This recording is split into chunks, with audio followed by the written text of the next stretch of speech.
안녕하세요. 올해 여러분과 통합사회 수업을 함께할 권세진 선생님입니다. 윤대성 선생님하고 앞에서 세계의 주요 지형들에 대해서 학습하고 왔죠. 선생님과는 기후 수업을 함께 할 텐데요. 우리 교과서 38페이지, 39, 40, 42페이지에 해당하는 내용을 공부해 보도록 하겠습니다. 2단원 자연환경과 인간생활은 여러분이 중학교 때 배웠던 사회 1, 그 과목에 2단원 기후, 3단원 지형, 5단원 자연재해하고 내용이 매우 비슷합니다.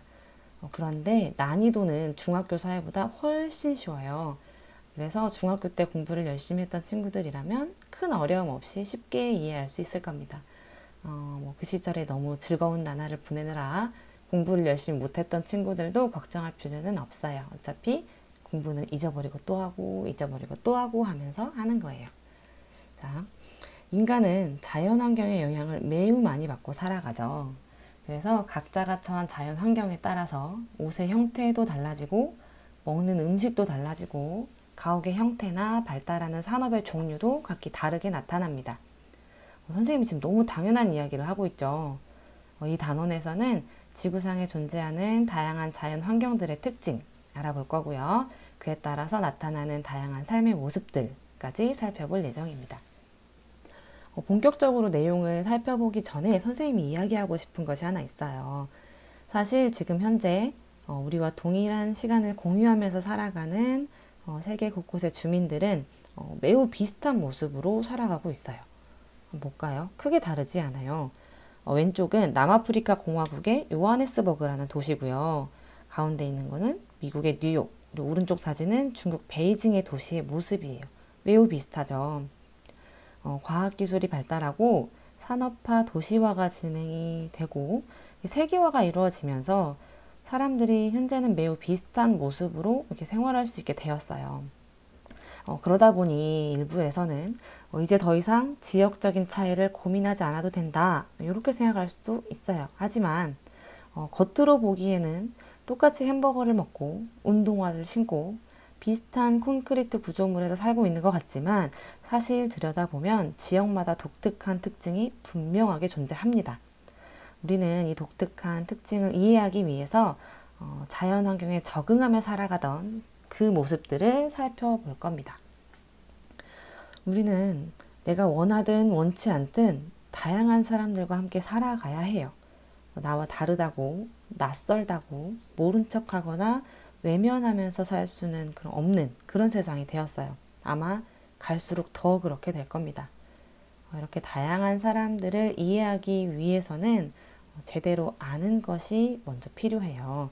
그래서 이번 수업을 통해서 여러분이 더 넓고 더 다양한 세상을 느끼고 알아갈 수 있었으면 합니다. 자, 이제 시작합시다. 자, 이제 기후를 좀 알아볼까요? 기후, 일단 기후라는 단어의 의미 좀 짚고 넘어가죠. 우리 중학교 때 다 배웠던 내용이지만 자, 기후란 일정한 장소에서 장기간에 걸쳐 나타나는 대기의 평균적, 종합적인 상태를 기후라고 하죠. 우리가 어떤 장소의 기후를 이야기할 때 흔히 기온이 어떻다, 그러니까 덥다 혹은 춥다 아니면 비가 많이 온다, 비가 적게 온다 이런 기온과 강수 특성을 가지고 많이 설명을 하는데요. 이 기온과 강수를 기준으로 지구상에 존재하는 다양한 기후를 크게 나눌 수가 있어요. 먼저 가장 더운 열대, 자, 열대, 온대, 냉대, 한대, 그리고 건조기후와 고산기후로 나눌 수가 있어요. 자, 이러한 기후 지역들이 공간적으로 어떻게 분포되어 있는지를 좀 알아볼까요? 아주 크게 살펴보면 위도에 따라 위도가 0인 이 적도를 중심으로 해서 저위도 지역에서 고위도로 갈수록 열대, 온대, 냉대, 그리고 저 끝에 극지방, 한대 이렇게 기후가 나타납니다. 이것은 위도에 따라 받아들이는 태양 복사 에너지의 양이 달라지기 때문인데요. 한번 볼까요? 자, 보면 이 태양에서부터 태양의 에너지, 즉 태양 복사 에너지가 이렇게 지구로 직선으로 얘는 진행돼서 옵니다. 그런데 이 동그란 지구의 표면에 태양의 에너지가 영향을 미치면 단위 면적당 받아들이는 에너지의 양이 달라지게 돼요. 동그랗기 때문에. 그래서 에너지가 많은 양이 축적이 되는 적도지방, 저위도 지방은 기온이 높게 나타나는 거고, 상대적으로 고위도로 갈수록 단위 면적당 받아들이는 에너지의 양이 적기 때문에 기온이 낮게 나타나는 겁니다. 자, 그래서 위도대별로 이렇게 앞에서 살펴본 것처럼 열대, 온대, 냉대, 한대가 나타나요. 물론 이렇게 반으로 갈라서 남반구도 마치 거울처럼 똑같이 이렇게 냉대, 한대가 나타납니다. 자, 그런데 자, 보세요. 실제로 나타나는 기후 지역들의 패턴은 매우 복잡하게 나타나죠. 자, 위도대별로 구분되는 것이 아니라 경계선이 매우 복잡합니다. 자, 자세하게 우리가 다 알지는 않겠지만, 다 배우지는 않겠지만, 위도뿐만이 아니라 뭐 지형이랄지 수륙 분포랄지 이렇게 다양한 요인의 영향을 받기 때문에 이렇게 분포가 복잡하게 나타나는데요. 이렇게 복잡해 보이지만 선생님하고 하나하나 이렇게 기후대별로 체크를 하면서 하나하나 살펴보면 나름의 질서가 보일 거예요. 자, 최선을 다해서 이해를 한번 해보도록 합시다. 자, 먼저 적도에서 시작해 볼까요? 열대기후입니다. 열대기후는 덥고 습한 것이 특징입니다. 자, 기후 그래프를 통해서 확인을 해보겠습니다. 이 기후 그래프는 앞으로 계속 보게 될 텐데요. 어떻게 읽는지를 먼저 살펴볼게요. 자, 일단 세로축의 왼쪽은 기온을 나타내고요. 세로축의 오른쪽은 강수량을 나타냅니다. 자, 빨간색 꺾은 선 그래프는 각 월별, 이 월이 있죠? 밑에 각 월별 평균 기온을 나타냅니다. 자, 월 평균 기온이라는 것은 그 해당 월에서 가장 추웠던 날, 그리고 가장 더웠던 날을 평균을 낸 거예요. 그래서 실제로 우리가 느끼는 그 체감 온도와는 조금 차이가 있을 수 있는데 일반적인 상태 정도 이해를 하면 되겠어요. 자, 한번 읽어봅시다. 싱가포르의 기후를 읽어볼까요? 싱가포르는 일단 1월은 월 평균 기온이 대략 한 7, 8도 정도라고 얘기할 수 있을까요? 이렇게 하고 12월도 비슷하죠. 7월도 비슷하죠. 즉 1년 내내 싱가포르는 온도가 크게 변하지 않는다. 이런 특성을 가지고 있어요. 자, 그리고 이 파란색 그래프는 강수량을 나타내는 그래프인데요. 싱가포르의 강수량을 한번 읽어볼까요? 매월 1월부터 12월까지 최소 150mm 정도, 가장 비가 적게 올 때도 150mm 정도는 오고 많은 날은 300mm를 넘어가기도 합니다. 감이 잘 안 오죠. 참고로 우리 전주랑 비교를 해볼까요? 전주는요 1월의 평균 기온은 한 마이너스 2도 정도 돼요. 이 빨간색 그래프가 여기서 시작을 하겠죠. 이렇게. 그리고 8월 달의 평균 기온은요 한 25도 정도 됩니다. 그러면 이런 그래프가 그려지겠죠. 이렇게. 자, 그리고 전주는 한여름인 8월은 강수량이 한 250mm 정도 됩니다. 250mm 정도 되는 강수량 그래프가 이렇게 그려지겠죠? 8월에. 자, 그러면 싱가포르의 기후가 좀 감이 오나요? 우리나라의 한여름처럼 1년 내내 덥고 매우 습한 날씨가 지속이 된다 라고 할 수 있죠. 우리나라의 여름이 1년 내내 지속되는 곳이 바로 열대기후의 특징입니다. 그러다 보니 자, 이 전통사회에서는 일단 열기를 피하는 게 가장 중요했겠죠. 그리고 습기, 그리고 열기와 습기가 많기 때문에 해충이 많이 살고 있어요. 그래서 이 해충을 피하기 위해서 집의 형태가 이렇게 바닥으로부터 떨어져 있는 형태가 되죠. 이런 형태의 집을 우리가 고상가옥이라고 합니다. 바닥이 높은 가옥이다 이런 의미인데요. 자, 그리고 지붕의 경사가 매우 급하게 나타나죠. 비가 많이 오기 때문이고요. 자, 그리고 통풍을 원활하게 해야 하기 때문에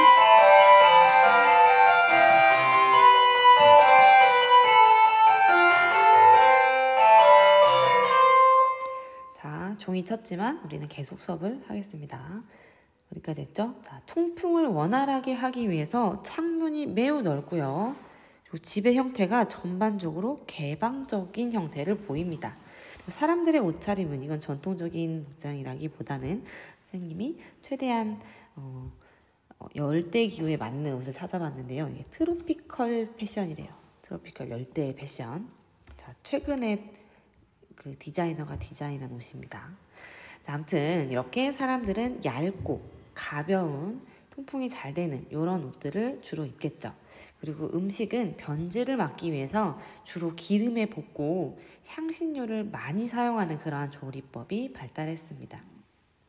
이 지역은 기온이 높고 강수량이 많아요. 즉 햇볕이 풍부하고 비가 많이 오면 식물이 아주 잘 자라겠죠. 그래서 농업에 유리할 것 같지만 사실상은 그렇지 않습니다. 자, 왼쪽은 이게 열대우림의 사진인데요. 나무가 매우 울창하죠. 이렇게 나무가 울창해서 지면까지 햇빛이 잘 들어오지 않아요. 그래서 햇볕은 이 지면에서 자라는 농작물의 경우는 이 커다란 나무들 때문에 햇볕을 제대로 받을 수 없는 이런 한계가 존재하고요. 그리고 비가 너무 많이 와서 지표면에 남아있어야 할 영양분들이 다 쓸려 내려가 버리는 그런 단점이 있습니다. 그래서 이런 환경을 극복하기 위해서 특별한 형태의 농업이 발달했어요. 자, 이동식 화전농업이라고 하는데요. 화전농업. 자, 화전이라는 것은 불을 질러서 만든 밭이라는 이야기예요. 자, 그런데 이 나무를 잘라서 이렇게 공간을 만들어주고 이 땅에서 이 자른 나무를 태워요. 태워서 이 영양분을 일시적으로 땅에 공급을 해줍니다. 그런데 문제는 계속해서 이곳은 비가 많이 오고 햇볕이 뜨거운 이런 곳이기 때문에 이 인공적으로 공급했던, 그러니까 비료 역할을 했던 요 재들이 다 쓸려 내려가 버려요. 영양분들이. 그래서 이 영양분이 다 쓸려 내려가면 이 토양이 매우 또 척박해집니다.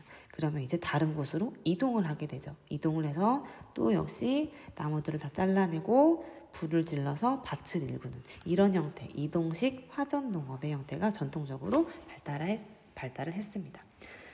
열대기후 지역에서 이동식 화전 농업으로 재배하는 주요 곡물 자원들은 카사바 그리고 얌이 있어요. 마치 우리나라의 고구마 같이 생겼죠.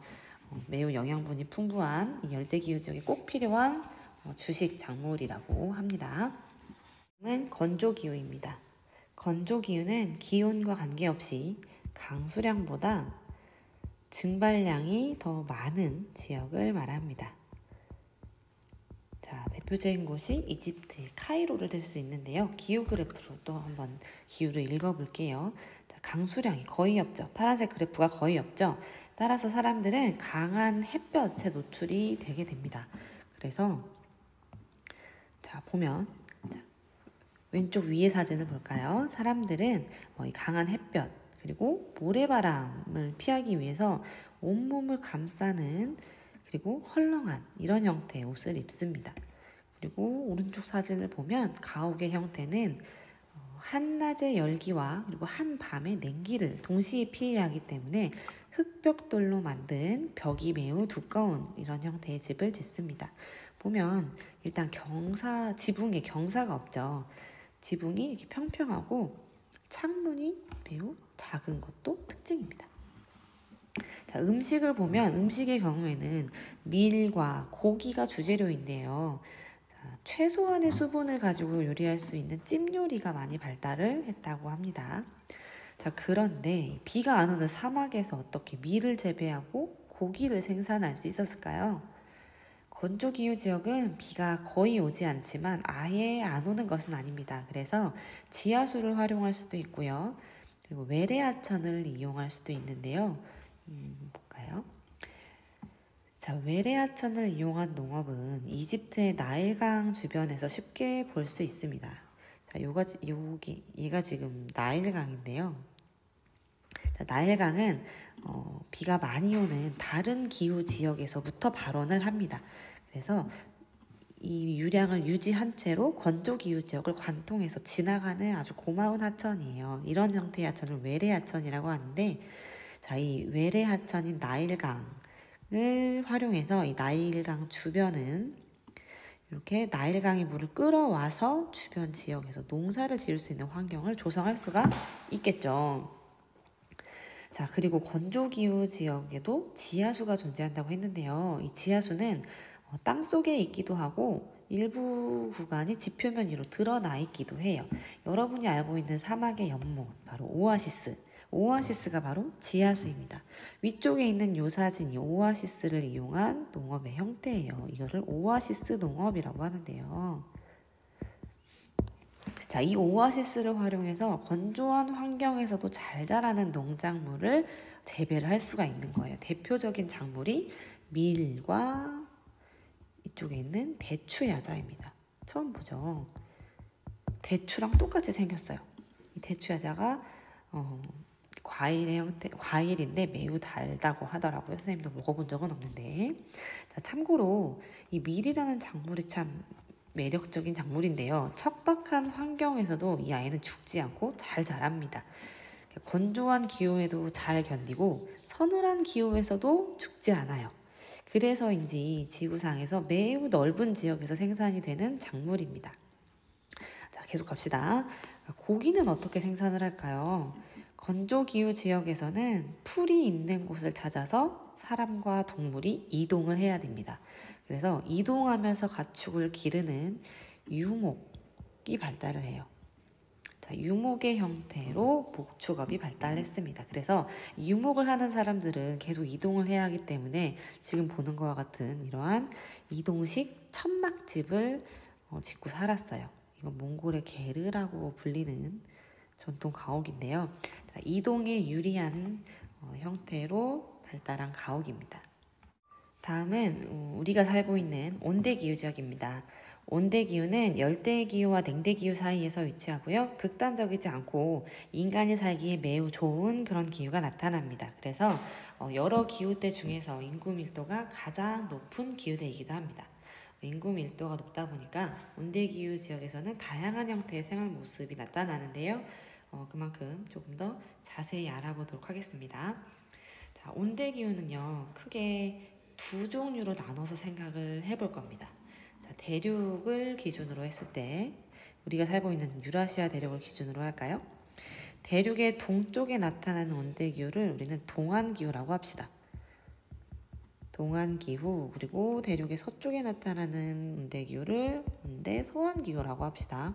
자, 이 두 기후는요, 닮은 듯 다른 특성을 보이는데, 자, 일단 동안기후는 대륙의 영향을 받아요. 그래서 연교차가 큽니다. 반면에 서안기후는 해양의 영향을 크게 받기 때문에 연교차가 작은 것이 특징입니다. 자, 똑같이 지금 대륙의 가장자리에 위치하고 있는데 왜 동안은 대륙의 영향을 받고 서안은 해양의 영향을 받는 걸까요?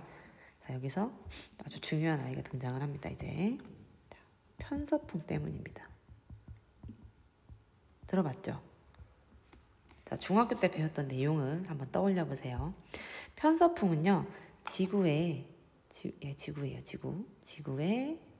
적도 주변에 지구의 중위도에서 이렇게 불고 있는 바람입니다. 그래서 온대기후 지역에 영향을 미치는 아주 중요한 바람인데요. 자, 이 바람의 특징은 항상 서쪽에서 동쪽으로 이동한다는 특징이 있습니다. 사실 이렇게 가로로 예쁘게 불지는 않습니다. 근데 선생님이 편의상 이렇게 가로로 그리고 있어요. 자, 이렇게 편서풍이 불고 있는데요. 그러다 보니까 편서풍의 영향을 받는 온대기후 지역은 자, 대륙의 서안은 자, 바다에서 만들어진 공기, 바다의 공기가 영향을 주고요. 동안은 대륙에서 만들어진 대륙의 공기가 항상 영향을 주게 되겠죠.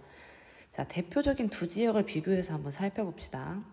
자, 서안 대표 영국의 런던, 동안 대표 중국의 칭다오입니다. 1년 내내 편서풍의 영향을 받아서 대서양의 공기가 유입되는 런던은 자, 연교차가 매우 적게 나타나요. 연교차라는 것은 1년 중에 가장 더운 달, 월평균 기온이 높은 달과 월평균 기온이 낮은 달의 차이를 말합니다. 자, 런던은 연교차가 적고요. 반면에 칭다오는 연교차가 크게 나타나죠. 강수량을 비교해 볼까요? 런던은 연중 강수량이 매우 고르게 나타납니다. 그리고 칭다오는 강수량이 여름철에 집중되어 있는 것을 볼 수 있습니다. 즉, 칭다오는 덥고 습한 여름과 춥고 건조한 겨울이 나타난다는 특징이 있는 거죠. 그런데 편서풍만으로 해결이 안 되는 부분이 있어요. 칭다오가 대륙의 영향을 받는다는 것은 알겠어요. 근데 왜 강수량이 여름철에만 집중되는 걸까요? 자, 여기서 또 다른 중요한 아이가 나타납니다. 자, 색깔을 바꿔볼까요? 파란색으로 합시다. 계절풍이라는 아이가 등장합니다. 계절풍. 자, 집중하세요. 계절풍은 계절에 따라서 바람의 방향이 바뀌는 바람을 말합니다. 편서풍보다는 규모가 작은 바람이에요. 편서풍은 전 지구적인 차원에서 지구를 돌아가는 그런 바람이었죠. 그래서 이 편서풍보다는 규모가 작기 때문에 편서풍이 힘이 센 동네에서는 이 계절풍이 제대로 힘을 발휘하지 못합니다. 그런데 온대기후 지역 중에서 대륙의 동안 지역, 이 지역은 편서풍이 영향을 주기는 줘요. 영향을 주기는 주지만 이 편서풍이 장애물이 많은 이 대륙을 지나오면서 힘이 약해집니다. 그 틈을 타서 계절풍이 자신의 존재감을 드러낼 수 있는 겁니다. 자, 이런 계절풍의 영향으로 온대 대륙 동안 지역은 여름에는 이렇게 해양 쪽에서 덥고 습한 바람이 붑니다. 반면에 계절이 바뀌면 이 바람의 방향이 바뀌어서 겨울에는 대륙 쪽에서 이렇게 건조하고 추운 바람이 불어옵니다. 그래서 이렇게 강수량 차이가 크게 나타나는 거죠. 자, 이제 온대 서한 기후와 온대 동안 기후가 구분이 좀 되시나요? 네, 이 동안 기후와 서한 기후의 구체적인 이름을 좀 알려주자면 런던과 같은 이런 기후는 우리가 서한 해양성 기후라고 합니다. 들어본 적 있죠? 그리고 이 칭다오와 같은 이런 기후는 아직 아니에요. 온대 계절풍 기후라고 합니다. 자, 그런데 방금 잠깐 등장했다가 사라진 아이가 있죠. 아직 끝나지 않았습니다.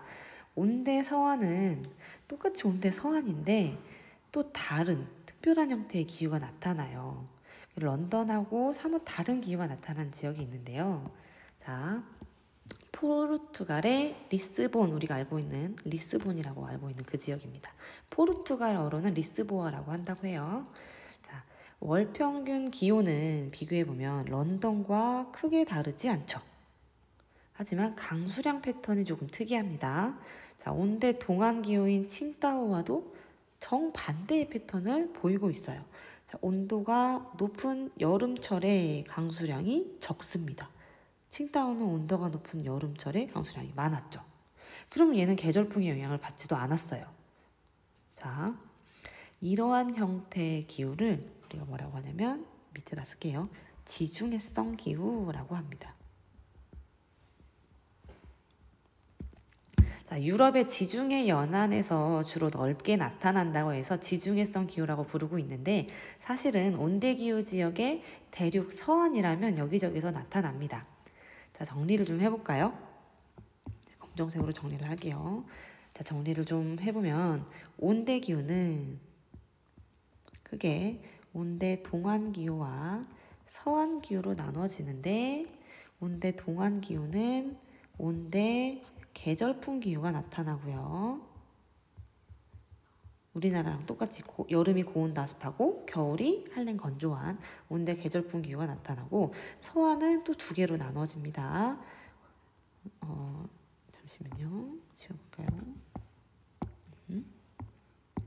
자, 서안은 또 크게 서안 해양성 기후와 지중해성 기후로 나눠지는 겁니다. 서한 해양성 기후는 런던처럼 연중 온화하고 습연한 날씨. 반면에 지중해성 기후는 여름철이 고온 건조한 이런 형태, 이런 차이가 존재하는 기후, 즉 온대기후는 이렇게 세 가지를 정리하겠습니다. 자, 그러면 요 지역, 요 기후가 나타나는 지역들에서 사람들이 어떻게 살아가는지 한번 볼까요? 자, 먼저 서한 해양성 기후 지역입니다. 이 서한 해양성 기후 지역은 연중 고르게 비가 내리기 때문에 안개처럼 내리는 부슬비까지 포함하면 거의 매일 비가 온다고 합니다. 1년 중에 비가 안 오는 날이 50일도 안 된다고 하더라고요. 자, 이런 환경이다 보니 언제 내릴지 모를 비에 대비를 해야겠죠. 그래서 사람들이 항상 우산을 휴대하거나, 이렇게 우산을 휴대하거나, 혹은 모자를 쓰거나 레인코트를 입는 식으로 의복 문화가 발달했습니다. 그리고 여름이 서늘하기 때문에 주로 밀을 재배하고요. 밀을 재배하다 보니 맛있는 빵이 주식이 되겠죠.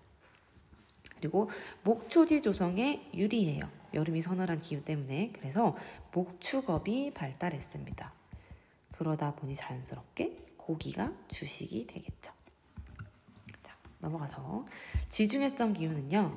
겨울은 온화하고 습해요. 반면에 여름은 덥고 건조합니다.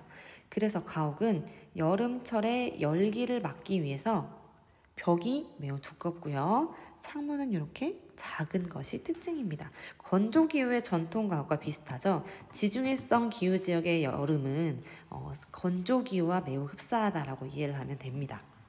그래서 일부 지역에서는 햇빛을 반사하기 위해서 이렇게 가옥을 밝은색, 주로 흰색으로 칠하기도 해요. 그래서 이런 이렇게 밝고 햇볕이 내리쬐는 이런 밝은 색채의 이런 지역들을 사람들이 관광지로 선호하기도 하죠. 자, 그리고 이 지역의 농업을 살펴보면 식물이 주로 성장해야 하는 여름이 건조하기 때문에 건조한 환경에서 잘 견디는 수목 농업이 발달합니다. 수목, 나무죠, 나무.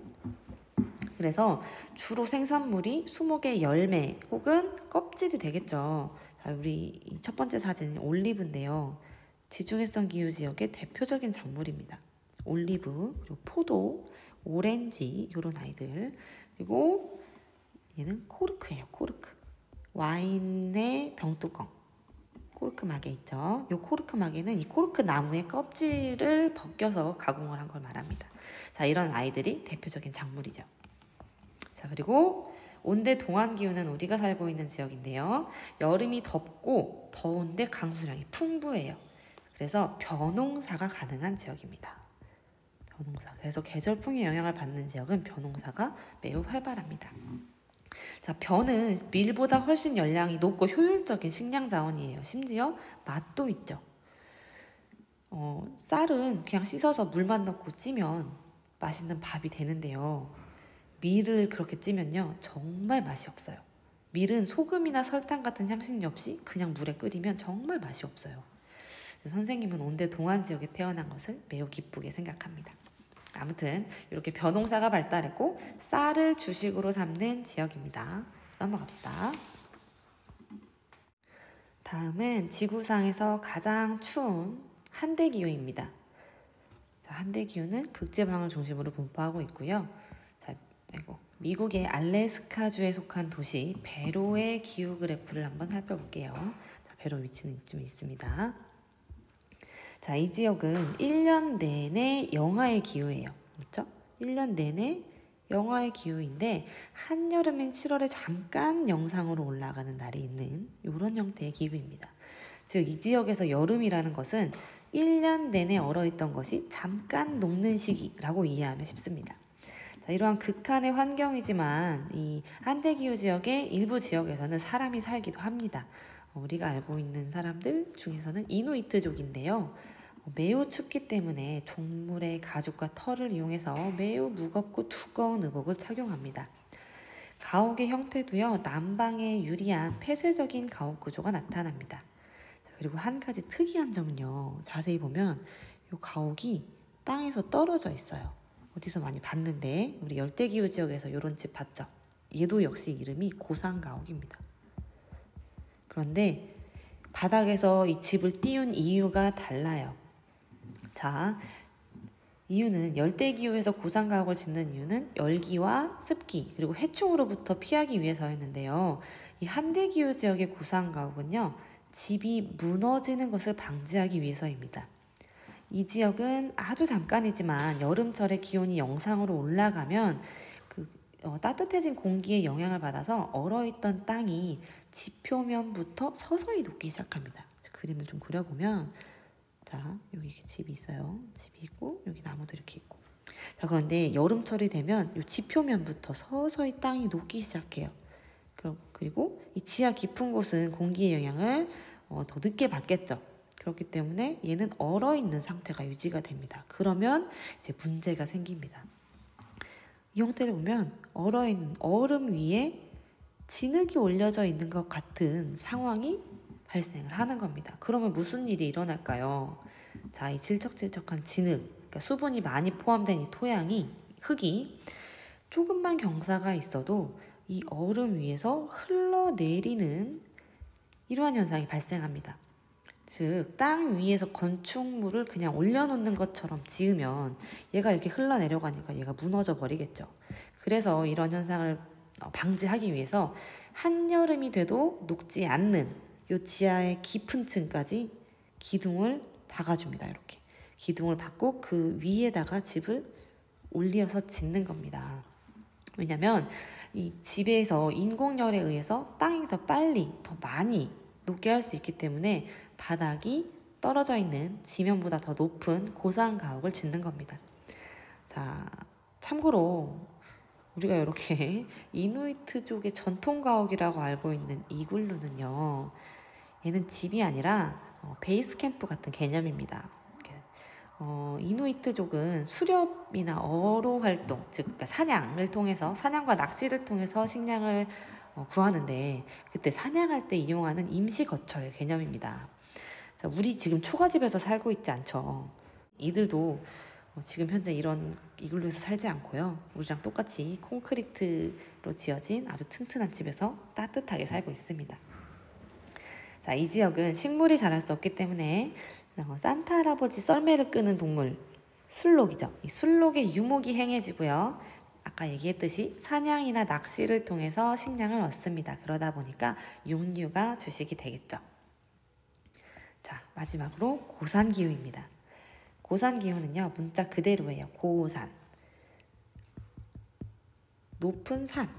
자, 해발고도가 높은 지역에서 나타나는 기후를 말합니다. 일반적으로 고산기후는요, 열대기후 지역에 위치한 열대고산기후를 이야기합니다. 자, 적도 부근의 열대기후 지역에서 해발고도가 높은 곳을 말해요. 자, 원래는 해발고도가 높아지면 기온과 기압이 낮아져서 인간이 살기에 적절하지 않습니다. 그런데 열대기후 지역의 고산지대라면 이야기가 달라집니다. 열대기후는 덥고 습하다고 했죠. 이 덥고 습한 열대기후 지역에서 해발고도가 높아지면 기온이 낮아져요. 그런데 기온이 낮아지는데 이 특정한 해발고도에 가면, 그러니까 너무 높지 않은 해발고도에 가면 1년 내내 봄과 같은 날씨가 지속이 됩니다. 그래서 이 열대 고산기후를 우리가 항상 봄 같다 해서 상춘기후라고 부르기도 합니다. 자, 안데스 산지에 위치한 콜롬비아의 수도 보고타의 기후 그래프를 봅시다. 1년 내내 월평균 기온이 10도 정도 되죠. 강수량은 그다지 적지도 많지도 않은 아주 좋은 환경입니다. 그런데 1년 내내 이런 온화한 봄과 같은 기후라고 하니 마냥 좋을 것 같지만, 이 지역은 해발고도가 높기 때문에 일교차가 매우 크게 나타나고요, 햇빛이 너무너무 강하다는 단점도 있습니다. 그래서 대표적인 이 지역의 전통적인 의복을 보면 이렇게 챙이 넓은 모자와 망토를 착용하는 이런 문화가 있습니다. 자, 이렇게 해서 열대, 온대, 냉대, 한대, 건조, 고산기후까지 각 기후의 특성과 주민들의 생활 모습을 살펴봤습니다. 간단하게 정리를 좀 해볼까요?